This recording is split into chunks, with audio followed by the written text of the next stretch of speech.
चांदवड शहर व परिसरात वादळी पावसाची जोरदार हजेरी, तर नागरिकांची धावपळ. कांदा, चाराही भिजला. चांदवड शहरासह तालुक्यातील परिसरात रविवारी दुपारी 4:15 वाजेच्या सुमारास अचानक जोरदार पावसाने हजेरी लावली.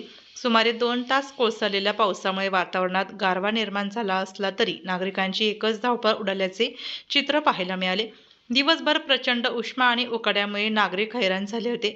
त्यानंतर अचानक ढग दाटून आले आणि विजांच्या कडकडाटासह मुसळधार पावसाला सुरुवात झाली. जोरदार वाऱ्यासह झालेल्या पावसामुळे काही ठिकाणी रस्त्यावर पाणी व रस्त्यावर झाडे पडले. या अवकाळी पावसाचा फटका शेतकरी वर्गालाही बसला. चाळीत साठवून ठेवलेला कांदा भिजल्याने नुकसान झाले असून जनावरांसाठी साठवलेला चाराही ओला झाला. त्यामुळे शेतकऱ्यांमध्ये चिंतेचे वातावरण निर्माण झाले आहे. दरम्यान अचानक झालेल्या पावसामुळे उकाड्याने त्रस्त नागरिकांना काहीसा दिलासा मिळाला. मात्र हवामानात पुन्हा बदल होण्याची शक्यता असून उद्यापासून उकाडा वाढण्याची शक्यता व्यक्त केली जात आहे.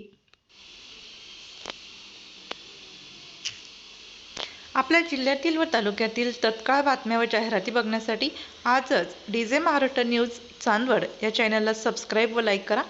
तसेच प्रत्येक ठिकाणी अनुभवी प्रतिनिधी नेमणे आहे. तरी संपर्क साधा 9822 49 99 40 89 83 1504 60. मुख्य संपादक देविदास जाधव.